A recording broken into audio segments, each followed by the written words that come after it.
صحیح بخاری کی روایت ہے، ابو ہریرہ رضی اللہ فرماتے ہیں کہ میں نے ایک مرتبہ رسول اللہ صلی اللہ علیہ وسلم سے عرض کی، اللہ کے رسول صلی اللہ علیہ وسلم، قیامت والے دن آپ کی شفاعت کا سب سے زیادہ حقدار یا اس سے سب سے زیادہ نفع اٹھانے والا کون شخص ہوگا؟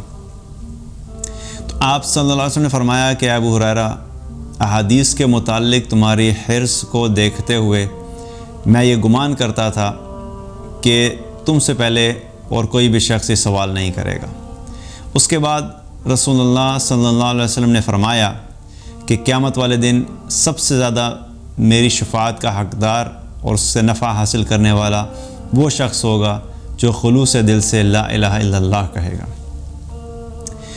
اب اگر اس حدیث کو دیکھا جائے تو اس میں بہت ہی ایک آسان سا طریقہ ہمیں نظر آتا ہے کہ ہم میں سے ہر شخص چونکہ قیامت والے دن یہ چاہتا ہے کہ ہم جو ہے وہ رسول اللہ صلی اللہ علیہ وسلم کی شفاعت ہمیں نصیب ہو، اور اللہ سبحانہ تعالیٰ ہم سب کو نصیب فرمائے۔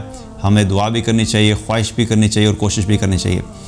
اور اس حدیث سے یہ پتہ لگتا ہے کہ ظاہری طور پہ لگتا ہے کہ بہت ہی آسان طریقہ ہے کہ بس صرف میں لا الہ الا اللہ کہہ دوں گا اور کیا ہے کہ مجھے رسول اللہ صلی اللہ علیہ وسلم کی شفاعت نصیب ہو جائے گی۔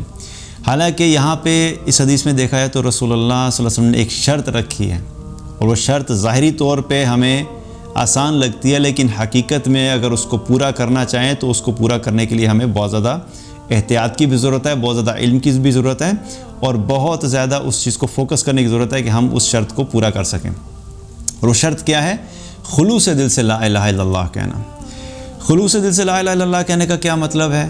کہ جب انسان یہ کہے لا الہ الا اللہ تو اس کا مطلب کیا ہے کہ اللہ کے سوا کوئی اور معبود نہیں، اللہ کے سوا کوئی اور عبادت کے لائق نہیں، اللہ کے سوا کوئی اور بندگی کے لائق نہیں۔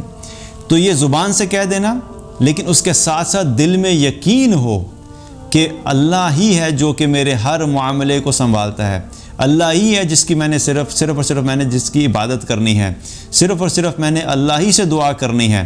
جب بھی کوئی مشکل آئے گی میں نے اللہ کی طرف متوجہ ہونا ہے۔ اگر مجھے رزق میں تنگی محسوس ہو رہی ہے تو میں نے رزق کی کشادگی کے لیے اللہ سے دعا کرنی ہے۔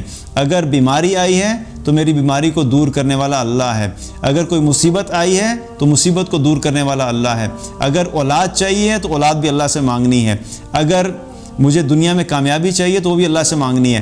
ہر چیز میں، ہر عمل میں انسان کے دل میں یہ احساس ہونا چاہیے کہ اللہ کے سوا کوئی اور معبود نہیں، میں اپنی زندگی کے ہر معاملے کے لیے اللہ پہ ڈیپینڈنٹ ہوں۔ اور نہ صرف دل میں یقین ہو بلکہ دل کے یقین کے ساتھ ساتھ ہمارے اعمال بھی اس چیز کی تصدیق کرتے ہوں۔ اب زبان سے انسان کہتا ہو لا الہ الا اللہ، اور جب گھر میں مصیبت آئی، کوئی پریشانی آئی، کوئی بیماری آئی تو جا کے دوسروں کے جو ہے وہ در در کی ٹھوکریں کھاتا رہے، کبھی فلاں مزار پہ چلا جائے، کبھی فلاں بزرگ کے پاس چلا جائے، جی مجھے اولاد چاہیے، آپ عطا فرما دیں، مجھے یہ مشکل ہے، میری مشکل کو آسان کر دیں۔ تو زبان سے تو کہہ رہے لا الہ الا اللہ، لیکن خلوص دل سے اس کے دل میں اس کا یقین نہیں ہے کہ اللہ کے سوا کوئی اور معبود نہیں ہے۔ تو زبان سے بھی کہنا اور دل کے اندر بھی اس چیز کا احساس ہونا، اور اس کے ساتھ ساتھ ہماری زندگی کے اعمال بھی ہونا۔ تو جب بھی کوئی مشکل ہو، پریشانی ہو، مصیبت ہو، بیماری ہو، ہمیں صرف اور صرف اللہ سے مانگنا ہے، ہمیں اللہ ہی کو اپنا معبود جاننا ہے، اللہ کے علاوہ کسی اور سے کوئی امید نہیں رکھنی۔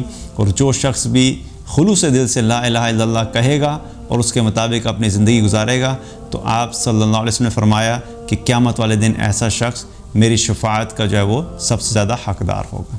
اللہ سبحانہ تعالیٰ ہم سب کو ان لوگوں میں شامل کرے کہ ہم لوگ جب قیامت والے دن پہنچیں تو ہم سب کو اللہ سبحانہ تعالیٰ رسول اللہ صلی اللہ علیہ وسلم کی شفاعت نصیب فرمائے۔